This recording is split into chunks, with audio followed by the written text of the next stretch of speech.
Tom Hardy's new Netflix movie, Havoc, has been coursing up and down the charts, but it's worth remembering a popular action franchise that ended over a decade ago. While there are few great movies like Havoc on Netflix, the new film has stood out due to its excellent action, which has been described as brutal, balletic, and kinetic. This kind of action actually harkens back to another series of films, which were made by the same director Gareth Evans. Hardy has had a great career, and it is clear that many are tuning into this new film on Netflix due to the star's appeal. Still, the reviews for Havoc have been mixed.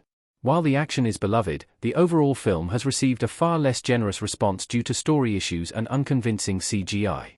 This suggests that the set pieces and fights are the only real draws in addition to Hardy. On the other hand, Havoc's audiences might want to turn their attention to the best films that Evans has yet made.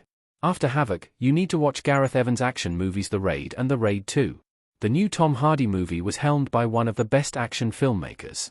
Evans first broke onto the global scene with the 2011 release of The Raid, which was later retitled The Raid: Redemption. The film was an incredible, action-packed examination of the Indonesian martial art of pencak silat, a unique, full-body fighting style.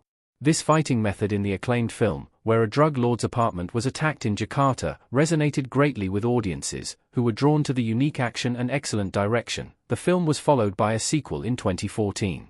The follow-up effort, entitled The Raid 2, was originally developed as a separate film, Barandal, but the filmmaker decided to rework the script and bring back several of the cast from the first film, including Iko Uwais as Rama. The sequel was mostly warmly received, with many critics and audiences praising the direction and action for its unique and exciting style.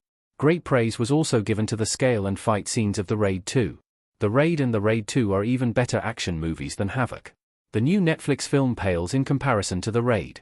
The Raid and its sequel are some of the best action movies of the 2010s and are a much better reflection of Evans' abilities as a director.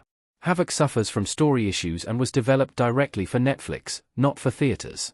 The film's scale suffers as a result, and it winds up feeling more like an imitation of films like The Raid rather than a new film by the same celebrated director. Havoc is not a bad movie, although it is unlikely to be remembered a few years from now.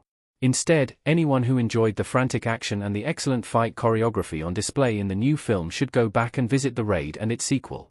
These films are much better demonstrations of the director's abilities but also examine ideas of law enforcement and crime in more successful and interesting ways that will continue to be revisited through the years. How to watch The Raid and The Raid 2. The films are not currently available on any major streaming service. Unfortunately, The Raid and The Raid 2 are not currently streaming on any major service. As a result, the only way to watch these films is by renting them. The film can be rented from any major video service, including Apple TV, Vudu, and more. The film is only available at a cost, but it doesn't appear to be too high, at $3.99 for the rental of each film. Evans has recently signed a deal with Netflix, and it appears that the filmmaker will likely be making more films for the service. This is good, as the success of Havoc has been moderate. Still, it does feel like a step below the filmmaker's excellent work on The Raid and its sequel. While The Raid 3 is unlikely to happen, it is exciting that the director behind the film still has the opportunity to continue contributing to the cinematic canon with new movies, even if they don't quite live up to the standard Evans himself set. Evans is a great filmmaker, and it's exciting to see him return to the medium with the Netflix release of Havoc. The new film is an excellent addition to Netflix's library of great action movies from accomplished filmmakers, and it is exciting that the director may be able to create more films for that service soon. However, the most significant thing this film does is remind audiences of how great The Raid and its sequel were, and how relevant they continue to be to the action genre as a whole.